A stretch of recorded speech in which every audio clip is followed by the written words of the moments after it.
Did you know that in the USSR you could go to prison for celebrating Christmas?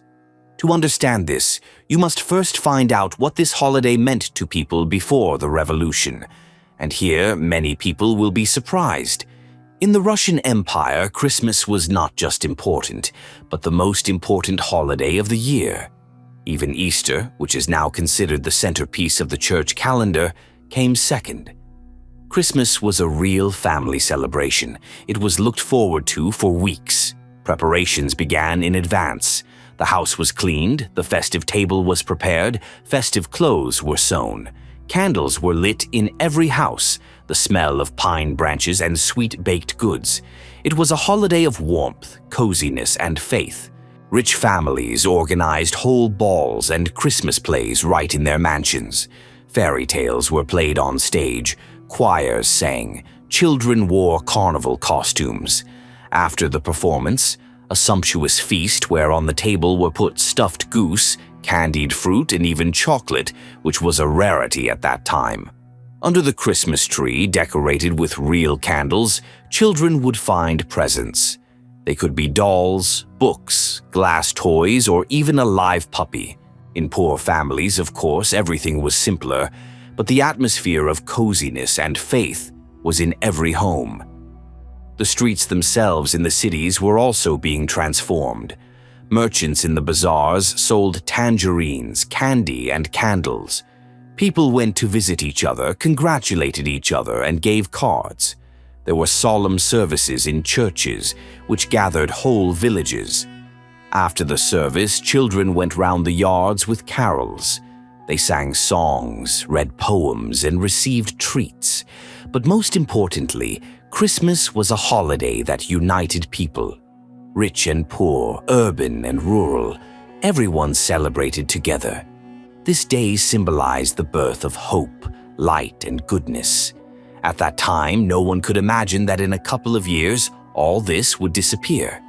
Christmas before the revolution was not only a religious holiday, but also a social holiday that helped unite people and reminded them of family. After the 1917 revolution, the Bolsheviks began to build a new society where they believed there was no place for God, church, and old traditions. They believed that religion hindered progress and kept people in fear. That meant it had to be fought. The young Soviet state decided to completely rewrite meanings, including the meaning of holidays. Christmas was on the list of the first to go. At first, the struggle was ideological, agitation, ridicule, anti-religious articles in newspapers. But by the end of the 1920s, everything became much tougher.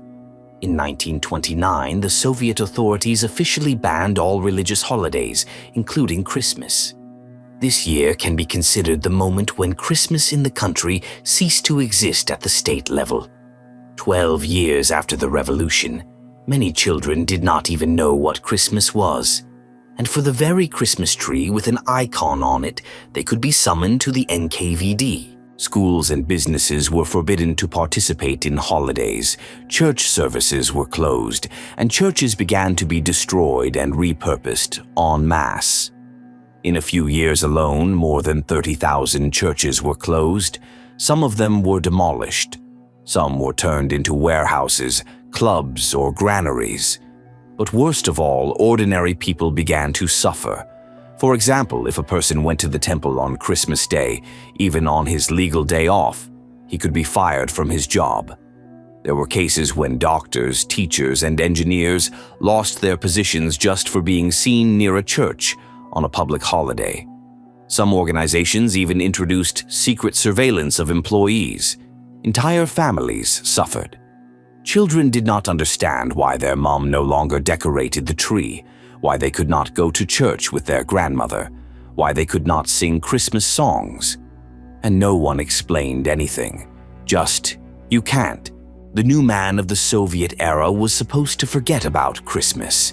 In its place, work rallies, new slogans, meetings without superstition. Even talking about the holiday could be perceived as anti-Soviet propaganda. The banning of Christmas was the first mass example of the state interfering in people's private lives. in what they celebrate in their homes. But things soon became much scarier. If in the 1920s the authorities tried to simply squeeze religion out of public life, in the 1930s a real war against faith began, and its main organizer was Joseph Stalin himself. From that moment, it was not just about bans and dismissals, but about repressions, surveillance, arrests, and even shootings. Stalin believed that the church was getting in the way of building the Soviet Union. Faith, in his opinion, distracted people from the correct ideology. In addition, the church had influence over the people, especially in the villages. That means it could become dangerous. Therefore, mass repressions against believers began. They were arrested, exiled, forced to renounce their faith. If a person did not agree, he was simply destroyed. In 1937 alone, at the height of the Great Terror, more than 100,000 priests, monks, and ordinary believers were shot. These were not only men. The victims included women, old people, and even teenagers. Sometimes the accusations were absurd. It was enough for a neighbor to say he saw icons in your house or heard your child singing a Christmas song. Yes, Christmas celebrations were considered anti-Soviet propaganda, especially if children were involved. The authorities believed it was a way of infecting the new generation with dangerous ideology. In schools and pioneer camps, children were taught to denounce their parents if they celebrate holidays in secret.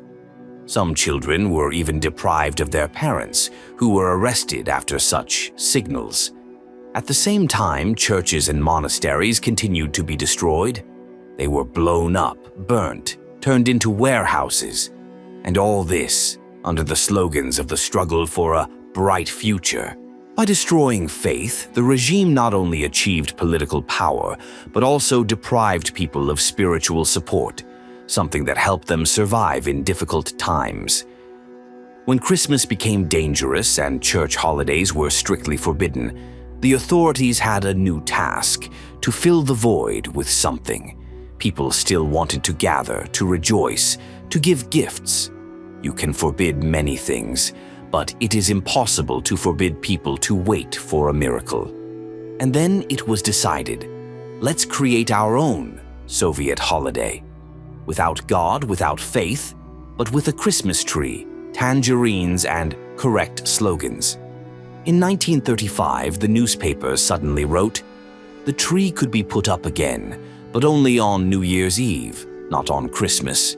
The main thing was that it should be without religious symbols and for the good of Soviet children. So the Christmas tree turned into a New Year's tree. It was a cunning move.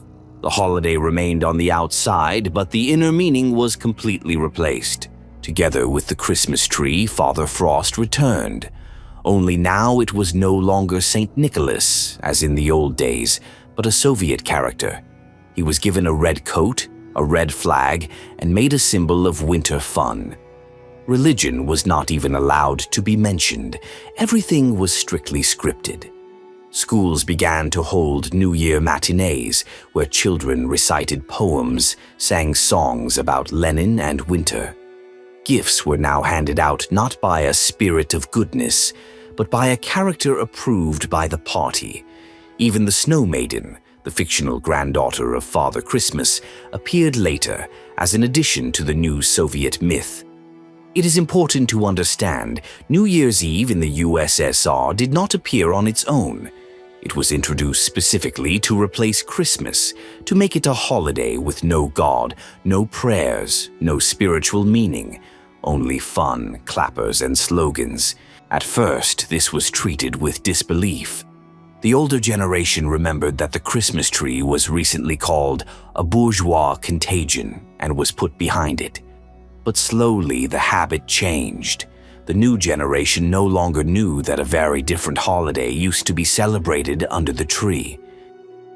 In some neighborhoods up to the 40s, the police came to the houses to check whether there was only a star and not an angel on the tree. The Soviet regime proved that even a holiday can be turned into propaganda, just dress up the heroes, change the date, and forbid to remember the past.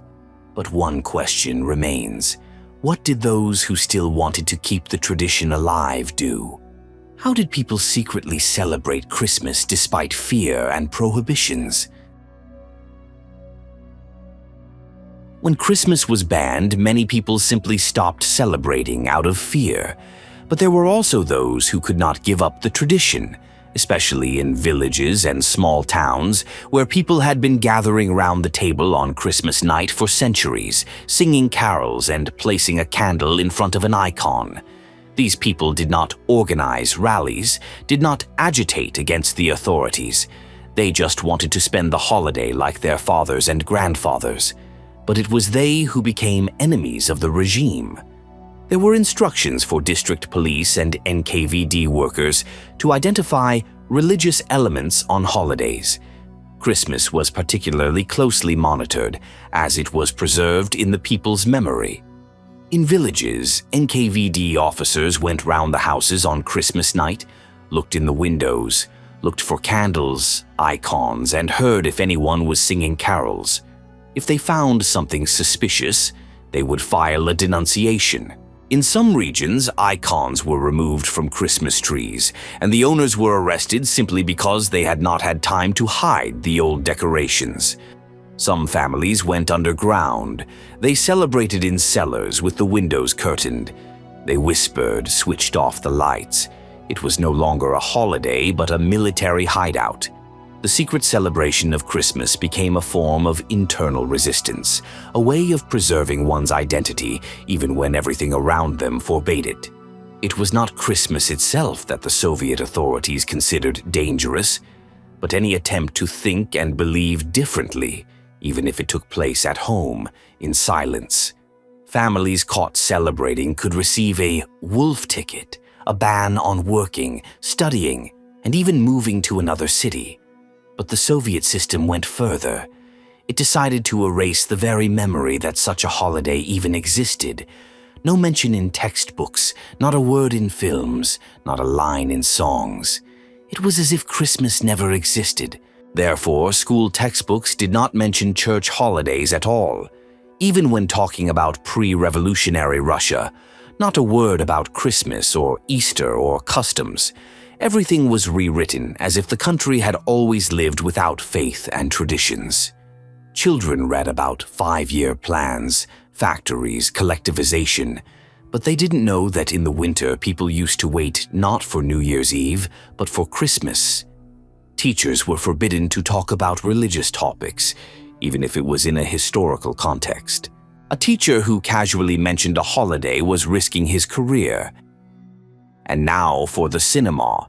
It would seem that films are a reflection of life, but in Soviet cinema there was not a single real shot of Christmas. No Christmas tree with icons, no carols, no church service. Nothing. It was a conscious erasure from culture. Even if the film showed the 19th century or pre-revolutionary Russia, Christmas was bypassed. The directors knew, if you put in even one Christmas scene, the film simply will not be released. The censorship of Christmas in culture is one of the most successful examples of historical amnesia, when an entire tradition was simply erased from the consciousness of millions. For decades, Christmas was silenced.